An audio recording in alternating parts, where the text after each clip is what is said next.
Assalamualaikum and a very good morning to doctor and fellow friends. So today I am NUR SYAFIQAH FARHANA binti AHMAD ZAIDI with metric number D20202096594 from DTT 3023 Group A. Would like to summarize my summary of assignment 1. So this is a table of contents that I will talk about computer crime and security in terms of cyber stalking. Next, intellectual property, privacy and surveillance, computer reliability, and professional ethics. We are going to the first slide about computer crime and security in terms of cyber stalking. Okay, so Hina Kishwani 2017 defined cyberstalker as a crime where the stalkers use internet or any other electronic device to stalk someone. And the term cyberstalking describes the uninvited and ongoing monitoring, surveillance, or harassment of a person or group through the use of email, text message, social media, the internet, and other digital communication tools.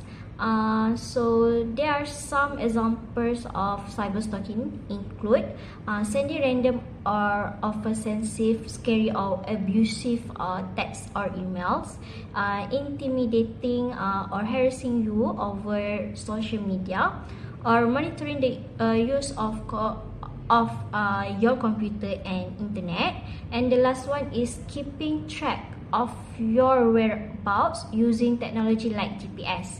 And how we can avoid cyber stalking? First, we should think carefully before sharing any information online. And second one is to manage who can access your push and personal information. Regularly check and modify your privacy settings on social networking sites. And the last one is to safeguard your gadgets and online account from unwanted access. And monitoring, think about utilizing cybersecurity solutions and software. So let's move to the next slide in topic 2 about intellectual property. So I am going to register the intellectual property IP of my patent. So based on my IPO, an invention is a product or method that in general give a new way of doing something or presents a novel technical solution to a problem. So a patent is an exclusive right awarded for such an invention. So my patent is categorized as a patentable invention where the invention must be three things. First, new, which indicates that it has never been made public in any form anywhere in the world. So second is involve an inventive step, which means that it must not readily apprehend to someone with knowledge and experience in the relevant technological field. And the last one is industrially applicable, which denotes that it can be mass produced. The duration of my patent will be protected for 20 years from the date of filing.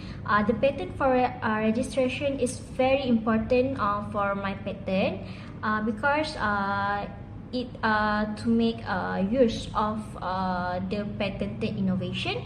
Second is transferring or assigning the patent, and the last one is to finalize agreements for licenses. And to file a patent, I need to prepare 1390 for the total cost of the patent application. If not, if I manage to get my patent gazette, I have to renew. Okay. If not, or if my patent expires, I no longer hold exclusive right rights to the invention. This is a step about flowchart, patent application and granting procedure, Patent Act 1983, as you can see at the screen. Okay, so this is consists 8 step for me to register my IP. Okay, firstly, I have to fill out form 1 with a fee to 90. Okay, I will show you guys about form 1 in the next slide. Okay, so once complete, the date of filling is issued. Okay, so I have to take a preliminary examination for my patent.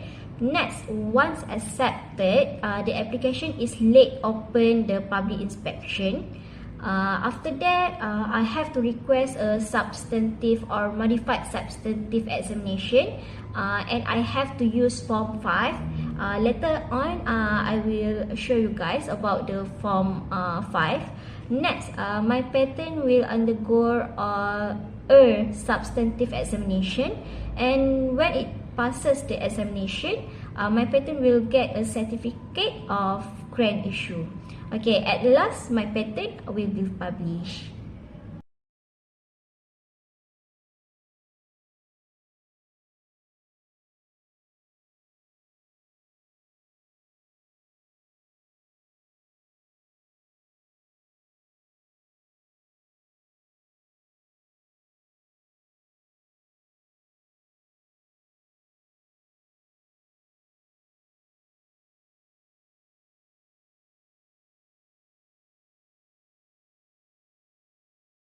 So let's move to the next slide in topic 3, privacy and surveillance. What is surveillance?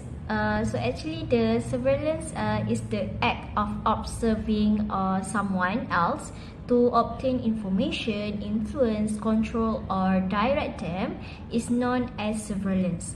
Okay, it can be carried out in a variety of ways, including using electronic tools such as closed circuit televisions, intercepting electronically transmitted data, gathering information on people, and intercepting mail. Next, what is types of surveillance? Various forms of surveillance can be employed in various scenarios and for different goals. So typical forms of surveillance include the following. Okay, first, covert surveillance. This describes techniques that are hidden or disguised, like the use of cameras or various hard-to-see electronic device. Second is overt surveillance. This calls for the implementation or easily identifiable and visible technological device like security cameras in public areas. And the third is video surveillance. This involves employing cameras to keep an eye on and document activity in specific region. And next is electronic and technical surveillance. This includes keeping an eye on electronic activity like phone conversation, data from computers, and online activities. Next is computer surveillance. This involves keeping an eye on the use of computers and data transfer via networks and the internet. Next, physical surveillance. This is also referred to as direct surveillance and involve physically observing individuals or locations. Next is biometric surveillance. This includes keeping track or recognizing people using biometric data such as fingerprints or facial scans. And the last one is financial surveillance, where to identify and stop criminal activity entails keeping and eyes on financial transaction and activities. And yeah, these surveillance methods can be employed by individually or in concert to acquire data, uphold security, and enforce laws, fend off dangers, and look into criminal activity. As you guys can see on my screen right now is some examples of surveillance include first, utilizing video cameras for surreptitious surveillance. Second, GPS tracking and traffic cameras are used by the government for surveillance. And the last one is the practical of spying on someone or somewhere, particularly if they are thought to be engaged in illegal activities. We monitor our employee computer activity. The answer is yes. Okay, yes. Because we can monitor our employee computer activity through a variety of tools and methods at our disposal. Okay, there are three methods that we can use. First is software for employee monitoring, and this type software keeps track of a wide range of actions, including keystrokes, mouse clicks, scrolling, and on-screen cars. Several software examples include Insightful and Monitas, very clock as well. Hub stuff. Okay, and these technologies ensure respect for corporate policies, offer productivity insights, and assist in detecting potential issues. Okay, next, screen monitoring, where employers can obtain more insight into their remote workforce and make sure that staff members are only using corporate assets for approved purpose by utilizing screen tracking software.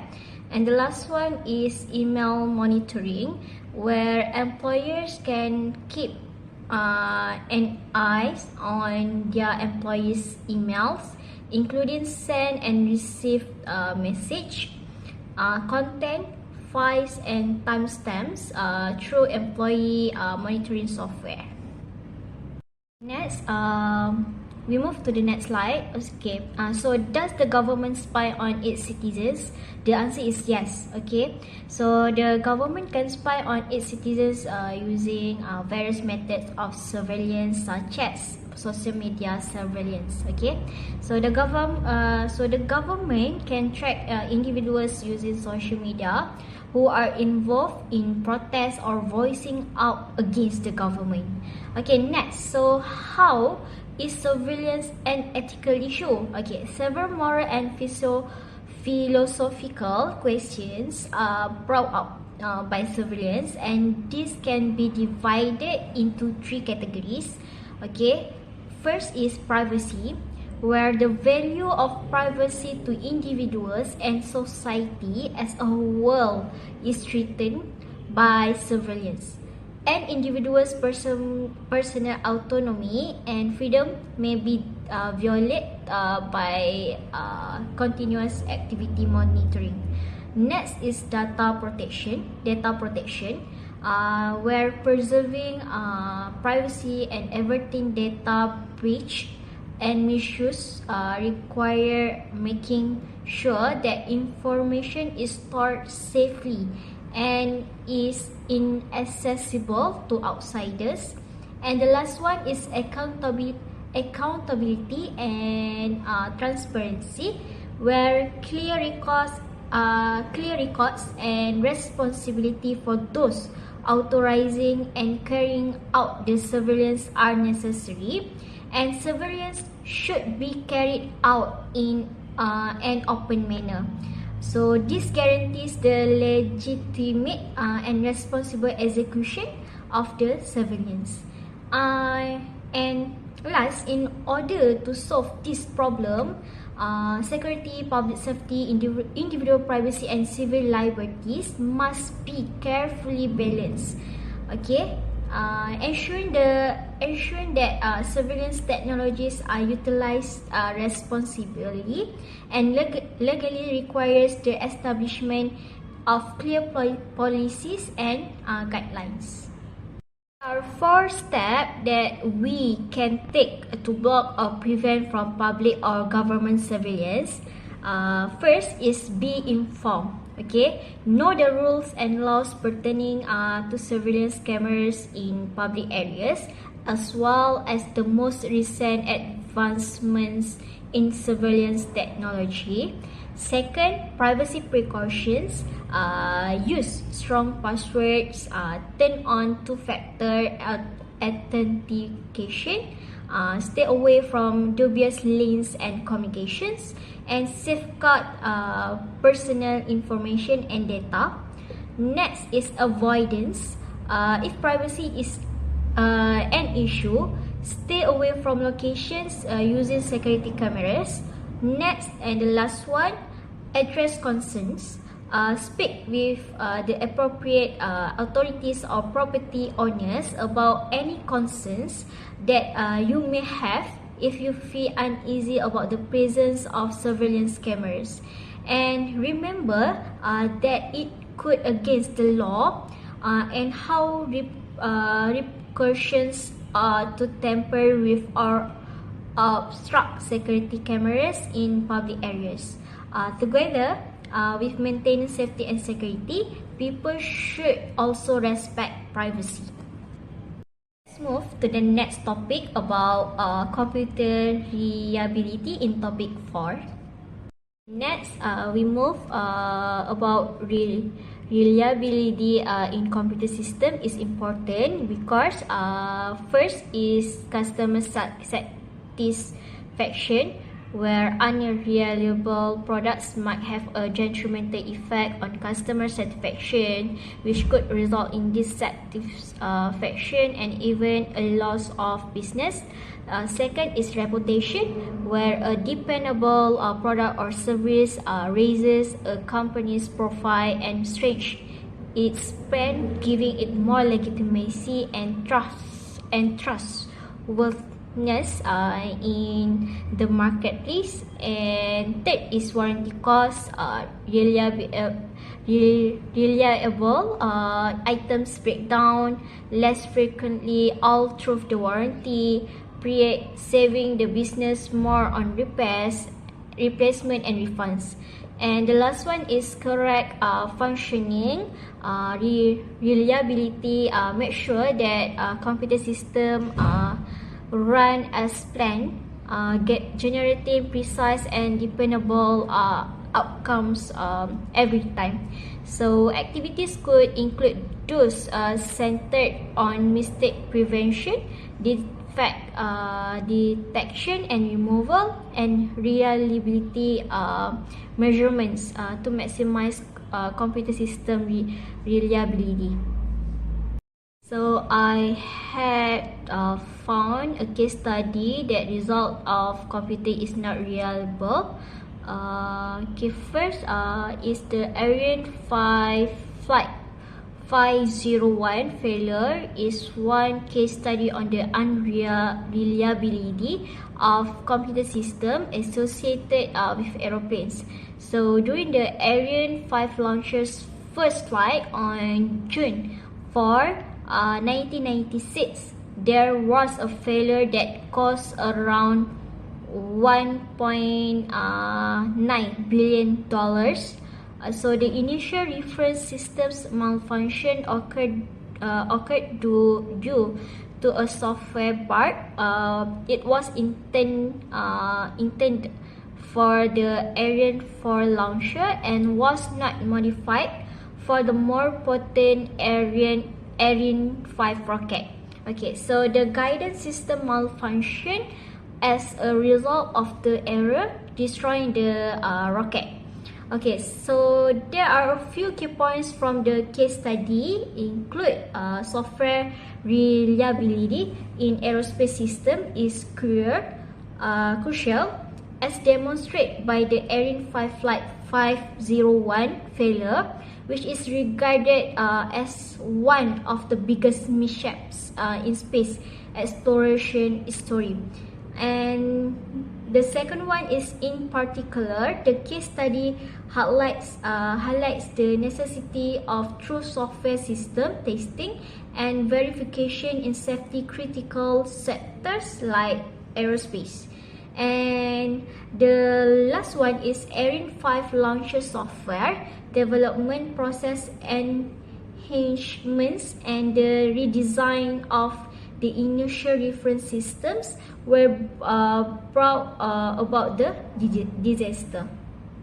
Next, I will give my opinion about the mobile phone reliability between the era of Nokia or BlackBerry versus the current time that uses Android or Apple mobile phone. Okay, so in terms of both hardware and software, mobile phone reliability has changed from the days of Nokia or BlackBerry to the present when people use Android or Apple phones. So there are two aspects that we can see, which are hardware reliability and software reliability. Okay, so from hardware, we can see BlackBerry and Nokia hardy hardware and solid construction characterize BlackBerry and Nokia device. In terms of hardware, they were quite independable because they are frequently had replacement batteries and could tolerate physical strain. While for Apple and Android, although they are generally more brittle, modern smartphones running the Android or Apple operating system are also more dependable. Okay, so technological development have improved the dependability of these phones, even though they might not be as sturdy as older models. Okay, so they now equipped with characteristics like dust and water resistance. Okay, for software reliability, BlackBerry and Nokia users of BlackBerry and Nokia phones frequently had to switch to newer models when the software on their old phones become incompatible. Okay. While for Apple and Android, software updates are often applied to modern cell phones, guaranteeing improved security and performance. So with ongoing support, consumers can eventually enjoy more dependable and seamless performance from the current generation of Apple and Android device, which improve overall software reliability. Move to the last topic in summary of assignment 1, which is topic 5, professional ethics. We reach at the end of the slide. So the last slide about professional code of ethics of a software engineer masih sejahtera. So the professional code of ethics, a set of ethical standards for software engineers, outlines 8 principles, including public, client and employer, product and judgments, which guide their behavior and judgment in various fields.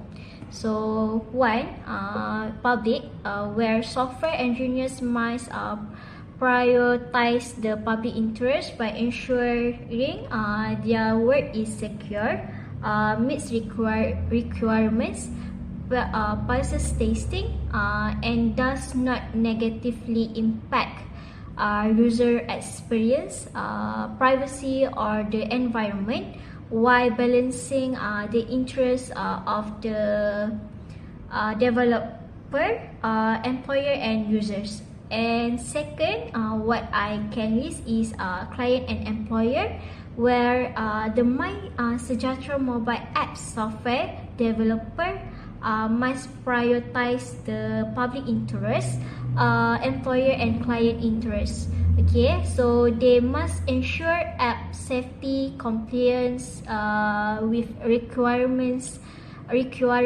and successful testing, while also serving the public good and meeting employer and client criteria. The third professional code of ethic of a software engineer My Sejahtera, what I can list is product. Software engineers ensure My Sejahtera mobile apps dependability, effectiveness, security and user friendliness, meet industry standards. Okay, ensuring its suitability for the intended user base, and ensuring its overall user experience. Okay, and the last one is judgment, where the My Sejahtera mobile app developer must uphold integrity, independence and transparency in their professional judgment, ensuring decisions are grounded in sound professional judgment and communicate clearly to clients and employers. All for my summary of assignment 1. That's all from me. Thank you.